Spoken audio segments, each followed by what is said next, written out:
Hello everyone, welcome back to my channel. Today I'm going to talk about something which has been a thorn in many literature students' sides, and that is literary theory.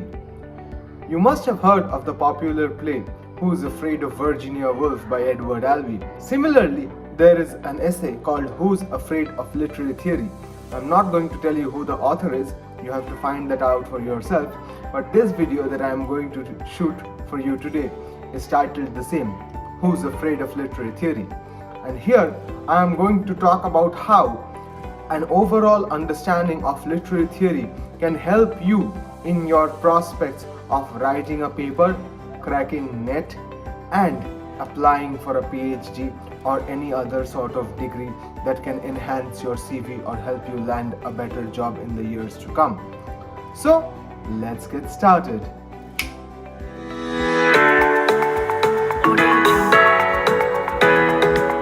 I am not going to take a significant portion of your time to discuss the ways in which literary theory can be understood, because I am presently conducting a course on literary theory for 4 months, which is going to be started from the first Wednesday of August.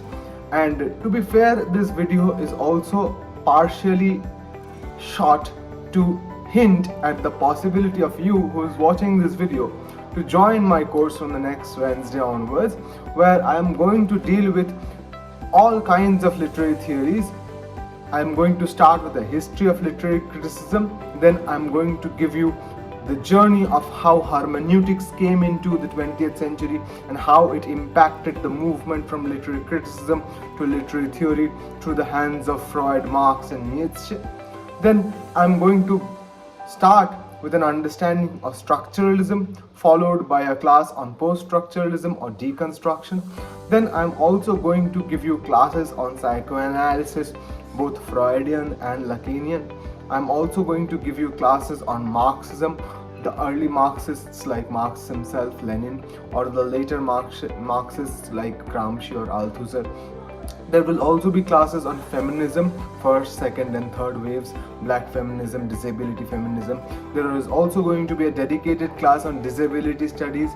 There are going to be classes on post-colonial theories, how the third world has impacted us and things like that. I'm going to talk about cultural studies, Dalit studies, and everything that is there in between. And of course, we cannot forget some of the most important ways in which literary theory has to be understood. I'm giving you just a few ideas that are going to be discussed in this course, and I had already conducted this course once. It was the first course I had ever conducted in an online mode right in the middle of the pandemic in the year 2021, and I am launching that course once again in the hope that many people would come and benefit from it. So if you want to know more about that, I'm going to give my phone number down in the descriptions. I'm sure most of you have it anyway, so please don't hesitate to drop me a text and I will give you the details of the course and the course outline anyway. I can also share the course outline here with you on your screen, as you can see, and from there you can have an idea of what the course is all about. So enough about the course. Let us now discuss about the ways in which literary theory can impact your life as a literature student. Well, most universities at the UG or PG level have some sort of literary theory in their syllabus. I myself studied in Jadavpur, where there were detailed courses for literary theory. There were 2 core courses and I took 3 substantial optional courses for theory, and all of that benefited me greatly, and I have used a lot of literary theory in my papers. Those of you who follow me on academia.edu or ResearchGate or LinkedIn or Facebook, anywhere for that matter, know that I have published more than 10 papers, and I have included or incorporated literary theory in almost all of them, because I find it very interesting about how we can use a particular theory to read a particular text or a group of texts or a movement or anything of that sort. So what I'm going to do is I'm going to tell you how you can use literary theory in your benefit. So in order to use literary theory to your benefit, the first thing you have to do is you have to understand the very basics of literary theory in a way which makes it clear to you how it can be applied to several fields or several texts. This does not mean that you will just randomly pick up a text. You won't go in with an authoritative intention of which kind of theory can be applied to that text, because if you do that, then it would be some kind of fallacy or the other. What you're going to do instead is you are going to do a deep and thorough critical reading of the text. You're going to read each and every word, each and every connotation, annotation, footnote, endnote, and all the other kind of research that has already been done on that particular text, in order to get an overall idea of what are the different ways in which the text has already been read and what has already been done once you don't want to redo it, because that would only be a tautology. So what you're going to do is you are going to offer new insights into the world of understanding that particular text from a fresh perspective. Now, what kind of fresh perspectives can you offer? In this context, it is very important to take into consideration the movements or the theories that have come up in the last 10 years or so, be it disability studies, cultural studies. Dalit studies was there for a long time, but it has become more relevant now. Game studies, animal studies, and things like these, electronic literature, digital literature, Anthropocene movements, post-humanism, all of these have become more relevant in the last 10 years as compared to what it was before. However, does this mean that the age-old literary theories like structuralism, post-colonialism, psychoanalysis, feminism, or Marxism, are their days now numbered? Absolutely not. These are what you call the OG theories, and these are never going away anywhere. The Orient Black Swan series of new critical theories are continuously producing fresh perspectives or new books on how you can understand theories or popular culture, Dalit studies, feminism, Marxism, Freud.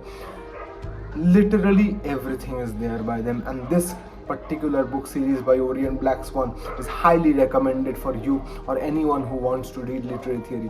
The sad part is that we cannot get PDFs of these books because Orient Black Swan does not issue PDFs, and it is very difficult to produce them even through other means. I have only 1 or 2 PDFs, and the fact remains that these books are very cheap. They are like 200 to 300 bucks per piece, so you can easily get the one that you want to read or the one that will benefit you the most. And these books actually have a very good and thorough reading list, which is my next point. That is, any theory that you want to master, you not only have to read the primary texts that are associated with that theory, be it the Seminars of Lacan or the Psychopathology of Everyday Life for Freud, or Das Kapital or Communist Manifesto for Marx, or Prison Notebooks by Gramsci, whatever it may be. You not only have to read the primary texts, but you also have to read the secondary texts, especially when it comes to movements like structuralism, formalism, new criticism, new historicism. You can easily incorporate a large amount of reading that you do around and about these topics. There are plenty of books, articles, and other research that have already been published about these types of theories, and if you have a holistic idea of how these theories have developed in the last 20, 30, 40, 50, 100 years, then you will also have a chronological idea of how these theories were used in reading texts or movements of our everyday life. In addition to that, you should also remember that not every text requires a theoretical reading. Just a close textual reading of a text might be enough for you if you are wanting to write an answer or just wanting to get by. If you are wanting to do novel research, then I think literary theory is one of the most important tools that a literature student can have, because most of us are not very well trained when it comes to field work or when it comes to data collection or sampling, something which we discuss in our research methodology classes for NET or for the PhD coursework or MPhil coursework. Whatever it may be, the kind of field work or data collection that a social science student may be acquainted with or they might be an expert in, some literature students might not feel very comfortable doing that kind of work, although it is obviously true that it will vary from person to person. But if you want to use literary theory in your work, then I suggest that you have a grasp on theory first, and then you also have a grasp on the text that you're reading. In addition to all of this, it is also very important to understand that the element of anachronism can only be brought in if you can justify it. You must remember that there is a very famous post-colonial reading of the Shakespearean play The Tempest. However, this is an anachronism, right? Because Shakespeare was alive more than 420 years ago. And now, post-colonial theory is just a 20th century phenomenon. So how is this possible, and to what extent is anachronism allowed? Which theory can be applied to which texts? And if we are verging towards anachronism, then to what extent can we justify it? All these things have to be taken into account when you are dealing with literary theory and when you are talking about the way in which theory can be used to read a text. All of this will be discussed in great detail in my course, where I will talk about the literary theory questions that are asked in NET or SET or GATE for that matter, and I'll also talk about how you can use theory to formulate your methodology, to formulate your research questions, and to use it for your publication purposes when you will write an academic paper. And I will then also try to divert you towards my academic writing course, the next of which will be launched in the month of September. So that is it for today. Thank you for watching. If you have any questions or want to know more about my course, please leave a comment down below. Also, don't forget to like, comment, share and subscribe. I will see you in the next video. Till then, hasta la vista.